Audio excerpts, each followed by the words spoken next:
Sivan sir நிறைய விஷயங்கள் எழுதியிருக்கிறாரு. ஆனா அவரோட எழுத்துக்கள் புத்தகமா வெளிவந்தது பாத்தீங்கன்னா ஏணிப்படிகளில் மாந்தர்கள் அப்படிங்கிற ஒரு பொக்கிஷம். இந்த புத்தகம் ஒரு என்சைக்ளோபீடியான்னு சொல்லலாம். இந்த புத்தகம் நம்ம வீட்டில் இருந்தனாக்க அந்த புத்தக ரூபத்துல அவரே நம்ம வீட்டில் இருக்கிறார் அப்படிங்கிற ஒரு நம்பிக்கை. இப்போ அந்த புத்தகத்தை நான் உங்களுக்காக வாசிக்கிறேன். சாப்டர் 101. இறைவனின் வழிபாட்டை ஏற்காத ஆட்சி பாவி. நமது பவித்திர மதத்தை அழிக்க முயலும் ஆட்சி பாவி. கழுத்தளவு கடன் வைத்த ஆட்சியை சுமக்கும் ஆட்சி பாமரன். சுபிக்ஷமும் அமைதியும் நிலவும் அந்நிய ஆட்சியேனும் விவேகி. கலாச்சாரத்தில் புதுமைக்கு இடம் கொடுத்தவர் தெய்வ விவேகி. தெய்வ சாம்ராஜ்யத்தின் குறிக்கோளை கொண்டவர் மகான். திவ்ய சாம்ராஜ்யத்தில் லயித்திருப்பவர் துறவி. சாப்டர் 102. அரசு நிதியை கூசாமல் பங்கேற்கும் மக்களாட்சி பாவி. நல்லாட்சியில் வரியை ஏமாற்றுவோர் பாவி. தாழாத வரிகளை வயிறெறிய கறக்கும் ஆட்சி பாவி. இவ்வாட்சியில் வருவாயை மறைக்கும் பிரஜைகள் பாமரன். மித வரியிலும் அமோகமும் அபயமும் அளித்த அந்நியர் விவேகி. தன்னை இழந்து தெய்வத்துடன் ஆழ்ந்திருப்பவர் மகான். தனித்தியங்கும் அந்தஸ்தில் இயங்குபவர் துறவி. சாப்டர் 103. சம வாழ்வை முழங்கி குபேரனை மிஞ்சும் ஆட்சியினர் பாவி. சம வாழ்வை நம்பி ஆட்சியை போற்றும் ஏழைகள் பாமரன்.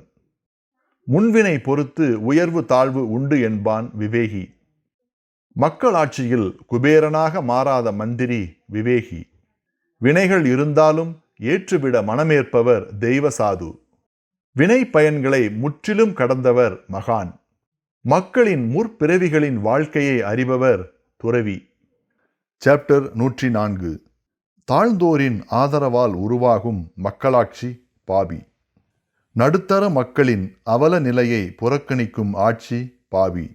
தனக்கிசையாத ஆடிட்டரை மிரட்டும் ஆட்சி பாவி. ஆட்சியின் ஊழலை துணிவுடன் வெளியிடும் ஆடிட்டர் பாமரன். பிரபுக்களுக்கு தகுந்த மதிப்பை அளிக்கும் ஆட்சி விவேகி. அன்னதானத்திலும் மனம் கொள்ளாதவர் மகான். சாவியே இல்லாதவர் துறவி. சாப்டர் 105. கீழோருக்கு கூடாத சலுகையளிக்கும் மக்களாட்சி பாவி. தும்பை விட்ட ஆட்சியில் பிஸ்டலை ஏந்தும் மக்கள் பாவி. ஜீவனமளிக்கும் பிரபுவை தாக்க மறுப்பவன் பாமரன். பொதுஜன பிழைப்புக்கு ஸ்தாபனங்களை நிறுவும் பிரபு விவேகி. இகபர ரகசியங்களை உணர்ந்தவர் தெய்வ விவேகி. இகத்தை அகற்றி பரத்தை கோருபவர் மகான். இகபர சுகங்களுக்கும் அப்பால்பட்டவர் துறவி. பரமாத்மாவாக விளங்குபவர் ஞானி. சாப்டர் 106. வரி நிதியை வீணான நிமித்தங்களில் ஒழிக்கும் ஆட்சி பாவி. அந்நிய மத பிரச்சாரத்திற்கு அடிபணியாத ஆட்சி பாமரன். பந்தயம் கேளிக்கைகளில் நாட்டம் திருப்பிடும் ஆட்சி பாமரன். ராஜ்ய நீதிகளை மன்னருக்கு போதித்தவர் தெய்வ விவேகி. அமர்ந்திருக்கும் சிலையை அசைய வைப்பவர் மகான். மறு வினாடியின் சம்பவத்தை சொல்ல வல்லவர் துறவி. அகண்டத்தின் அன்றாட விதிகளை அறிபவர் ஞானி. சாப்டர் 107. போர் உடன்பாட்டை மீற கட்டளையிடும் எம்மதமும் பாவி. நாட்டை கைப்பற்றி பிற மதத்தினரை வதைக்கும் ஆட்சி பாவி. சீமான்களை ஒழிக்க திட்டமிடும் கட்சி தலைவன் பாவி. தான் சீமானாகில் முந்திய திட்டத்தை வெறுப்பான் பாமரன். நாடு விடுதலையடைய தகாத முறைகளை போதிக்கான் விவேகி. போர் புரிந்து சுதந்திரம் அடையும் தலைவன் விவேகி. யாதொரு பதவியற்றும் பழகுவோர் புகழுக்குரியவன் சாது. எந்த உசிதமான வேண்டுகோளுக்கும் இணங்குபவர் மகான். தெய்வங்களின் புகழ்ச்சியை அடைபவர் துறவி. ரோஜர் மில்லர் என்பவரால் இயற்றப்பட்டு நடராஜனால் விமர்சனப்படுத்தப்பட்டிருக்கும் கேரள மாப்பிள்ளா என்ற முஸ்லிம்களை பற்றிய சில வரிகளையும் கீழே கொடுத்து விடுகிறேன். The Mappillas enjoyed peace and prosperity for nearly 8 centuries, and even today, almost the entire Muslim population of Kerala consists of Mappillas. They have been consistently and significantly outpacing the growth of every other group, especially after the formation of the Kerala state in population increase. The tremendous growth in Malappuram district of 34% is directly related to the huge majority of Mappillas. The family planning program is least successful among the Mappillas. Early marriage is one of the reasons for their natural, steady and rapid increase in number. Forced conversions are also another major cause for their increase. Records account for their extremely large growth during the days of Haidar, Tippu and the endless outbreaks of the Mappillas from time to time. In addition to the normal course of conversion due to the social and religious setup of the untouchables and other unfortunate groups among the Hindus themselves.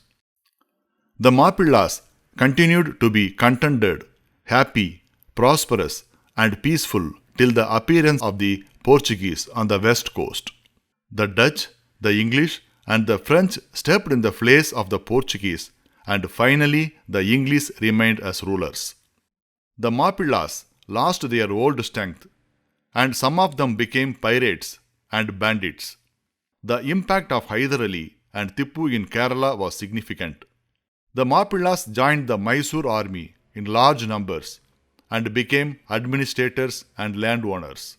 They either purchased lands at low cost or seized land rights of landlords who ran away for their lives and religion. The Mappilla militancy regarded the Hindus as their natural enemies even after the disappearance of Hyder and Tippu. This was their age of triumph. As the result of the Mysore occupation of Kerala, the situation in Kerala was in disarray and the British had to face the challenge of the Mappillas, though they became the real rulers of Malabar in 1800. The Mappilla Rebellion of 1921 was their last outbreak and it marked a turning point in history. Economic discontent, ignorance, fanaticism, the Caliphate agitation, freedom movement of the Congress and British oppression were the main causes. Once started, the rebellion swept Malabar with a startling spontaneity. The Mappillas actually ruled the lands for 3 months. Atrocities of all kinds, forced conversions, and destruction of temples became common. It was regretted by every day that no Muslim leader ever spoke during the rebellion. The rebellion ended in 1922 after 6 months. The bitter memory of this misguided Mappilla madness may now be buried with the decision of the Kerala state government to grant pensions to the active participants and their families as Tyagis, or freedom fighters in 1971. In spite of the serious protests of various personages and organizations of India, the author has also dealt with the controversial formation of Mappilla district of Malappuram in 1969. Religious minorities. The most interesting statement of the Prime Minister during her election campaign in Orissa was that, in a way, India was also an Islamic country. If one took note of the fact that it had a Muslim population of 6 crores, can a Muslim country ever be secular? Where is then the much wanted claim of the India being secular, which these very politicians make much of when it suits them to put down the claims of certain sections of other religions that certain traditions and customs should continue because of time-honored religious sanctions. If the politicians at the center and in the state vie with each other to placate the religious minorities for reasons of their own, one can very well understand a small minority trying to exploit the people in power to the detriment of others. Can any religious minority in a Muslim state claim anything on religious grounds, as the Muslim minority does in the matter of personal law? When the center wants to bring in an uniform code for all the people of the country, irrespective of their religion, India, everyone should know, is a secular country, first and last, and everyone is an Indian irrespective of his religious leanings.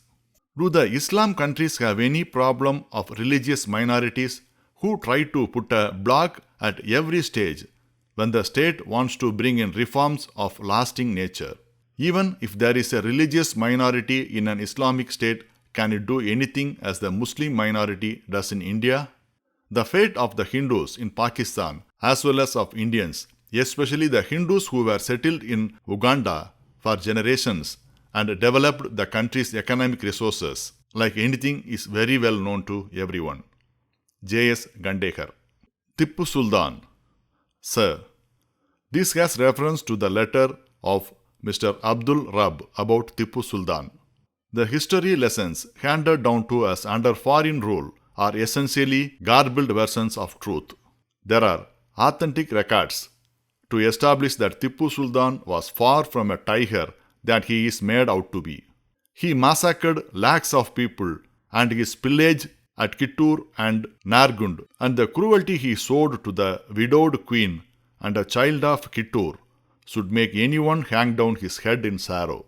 He massacred thousands in his Mangalore and Malabar campaign alone, converted over 40,000 to Islam in a matter of 2 or 3 days, and boasted that he was the greatest iconoclast of all times. When he met reprisals from the north, from Marathas and English from the south, he went to Sringeri Mud and sought special pujas and blessings for his escape from danger. C.V. Krishna, Madras. Chapter 108. ஒழுக்கம் திறமையை தகர்த்தெறியும் ஆட்சி பாவி. இதை மகிழ்ச்சியுடன் வரவேற்கும் தாழ்ந்தோர் பாவி. தெய்வீக போலியால் ஏமாறும் பெரும்பாலோர் பாமரன். எவ்வித போலியையும் முளையிலேயே கில்லும் ஆட்சி விவேகி. வைதீக நெறியுடன் நீதிநேர்மை தவறாதவர் தெய்வ விவேகி. தேவலோகத்தினரால் வியந்து போற்றப்படுபவர் மகான். மகரிஷிகள் சாபத்தையும் நிவர்த்திக்க வல்லவர் துறவி. சாப்டர் 109. ஒப்பந்தங்களை மீற சட்டங்கள் இயற்றும் ஆட்சி பாவி. குளங்களை துத்து கோவில்களை பூட்டிவிடும் ஆட்சி பாவி. கோவில்களை பெருக்கி தெய்வீகத்தை காப்போர் பாமரன். விஞ்ஞானத்தை பெருக்கி நோய்களை தயாரித்தோர் பாமரன். தெய்வ உபயங்களை ஏராளமாக பணிந்த மன்னர் விவேகி. உலகம் அகால மரணமற்று நிலவியதை கூறுவான் விவேகி. உடல் பொருள் ஆடையில் கருத்தை விட்டவன் முற்றின விவேகி. வைராக்கியத்துடன் தெய்வீகத்தில் திகழ்பவர் மகான். இரவிலும் பகலை பார்ப்பவர் துறவி. விஞ்ஞானத்தை பெருக்கி நோய்களை தயாரித்தோர் பாமரன். விளக்கம்: ஓர் 40 ஆண்டுகளுக்கு முன்பிருந்துதான் நவீன விஞ்ஞான ஆலைகள் பெருக ஆரம்பித்திருக்கின்றன. இவைகள் மேலும் எந்த அளவுக்கு பெருகப் போகின்றனவோ அந்த அளவுக்கு மேலும் ஆரோக்கிய குறைவும் விதவிதமான பயங்கர நோய்களையும் மக்கள் ஏற்கப் போகின்றனர். கோவில்களை பெருக்கி தெய்வீகத்தை காப்போர் பாமரன். கோவில்களை பெருக வைப்பதினால் மட்டும் தெய்வீகத்தை நிலவ வைத்துவிட முடியாது. தெய்வங்களுடன் தொடர்பை ஏற்பது தெய்வீகமாகும். அல்லது குறைந்தபட்சம் தெய்வங்களின் இயக்கத்தை முகாந்திரத்துடன் உணர்வதும் தெய்வீகமாகும். 1800 ஆண்டுகளுக்கு முன்பு வரையில் உலக நாடுகள் அனைத்தும் தெய்வங்களுடன் தொடர்பை ஏற்று வந்தன. எனினும் அவைகள் அந்தந்த நாட்டினர்களின் தூய்மையையும் சாஸ்திர விதிகளையும் பொறுத்து ஏற்றத்தாழ்வை கொண்டிருந்தன. தெய்வங்களை நம்பும் நாம் தெய்வங்களின் இயக்கத்தை முகாந்திரத்துடன் உணருவதற்கு இக்காலத்தில் முடிவதில்லை. என்னால் கொடுக்கப்பட்டிருக்கும் பாபிகளின் வரியில் உள்ளவர்கள் 1% எட்டிவிட்டாலே தெய்வீகமும் கோவில்களில் சாநித்தியமும் அற்றுப்போய்விடும். ஆனால் தற்போது நமது தேசத்திய மாகாணங்களில் சராசரி 80% தாண்டிவிட்டது. இத்தகைய காலங்களில் ஏதாவது ஒரு சில உத்தமர்கள் மத விதிகளுடன் கூடிய தூய்மையை ஏற்று வந்தாலும் கூட அவர்கள் மேலும் ஓர் உயர்ந்த நிலையை அடையலாமே தவிர தெய்வங்களின் இயக்கத்தை நிரூபித்து காட்ட முடியாது. பாவங்களின் பெருக்கத்தினால் கோவில்களில் தெய்வீகம் மறைந்து விடுவது ஓர் நியதியாகும். ஆனாலும் தெய்வ சாநித்தியம் இயங்கி வந்த ஸ்தலங்களை நல்லவர்கள் தரிசித்து வருவதால் அதற்கேற்ற பலன்களை அவர்கள் மறுமையில் அடைகிறார்கள். உலகில் தெய்வீகம் அற்றுப்போய்விட்டாலும் கூட தெய்வங்கள் நாடுகளின் நல்ல ஆட்சியையும் தீய ஆட்சியையும் கவனித்து வருவதுடன் அவைகளுக்கு தகுந்தவாறு சுபிக்ஷத்தையும் இயற்கை தண்டனைகளையும் கொடுத்து வருகின்றன. அந்நிய மத நாடுகள் இதில் விலக்கல்ல. அந்நிய மதங்கள் வெவ்வேறு விதமான ஒரே கடவுளை கற்பித்து கொண்டிருந்தாலும் அவைகளும் சுபிக்ஷத்திலிருந்தோ தண்டனைகளிலிருந்தோ தப்பித்துவிட முடியாது. இந்த உண்மையை அந்நிய மதத்தினர்கள் நம்பாமல் இருந்தாலும் கூட இந்த உலகமும் உலக நாடுகளும் தெய்வங்களின் ஆதிக்கத்துக்கு உட்பட்டவைகளேயாகும். ஆதியிலிருந்தே பிறந்து வரும் மனித வர்க்கம் தெய்வங்களின் சிருஷ்டிகளேயாகும். நேற்றைக்கு தோன்றின எந்த மதத்தின் கடவுள்களும் தத்தமருடைய மக்களை ஏதாவது ஓர் அடையாளத்துடன் பிறக்க வைக்கவில்லை. எனவே அந்த மதம் இந்த மதம், நம்புபவன் நம்பாதவன் போன்ற பாகுபாடுகள் தெய்வங்களுக்கு கிடையாது. ஆகவே பிரஜைகளை பெரும்பாலும் நல்லவர்களாக இயங்க வைக்கும் இராஜாங்கத்தை பொறுத்து சுபிக்ஷம் நிலவுவதை நாம் மறந்துவிடக்கூடாது. இன்றைய அளவில் அந்நிய மத நாடுகள் பலவற்றில் ஒழுக்கம், நன்னடவடிக்கை, நீதியை வழங்கும் நீதிஸ்தலங்கள், குற்றங்களுக்கேற்ற தண்டனைகள், உண்மையான கல்வி போன்றவைகள் செயல்படுத்தப்பட்டு வருவதால் அந்நாடுகளில் சுபிக்ஷம் கூடிய வரையில் நிலவி வருகிறது. இத்தகைய நாடுகளில் நமது தேசத்தை போலல்லாமல் 5% பாவங்கள் இயங்கி வருகின்றன. தெய்வ உபாயங்களை ஏராளமாக பணிந்த மன்னர் விவேகி. விளக்கம்: உலகில் தெய்வ மத இராஜாங்கங்கள் பிரகாசித்து வந்த வரையில் மன்னர்கள் ஏராளமான கோவில்களை நிர்மாணித்து வந்ததுடன் அவ்வப்போது அபரிமிதமான உபயங்களையும் போட்டியுடன் அளித்து வந்தனர். உதாரணமாக ஓர் எகிப்திய மன்னரின் பட்டியலை கீழே கொடுத்திருக்கிறேன். கிமு 13ஆம் நூற்றாண்டு. The record places us in a position to bring forward the evidence of figures.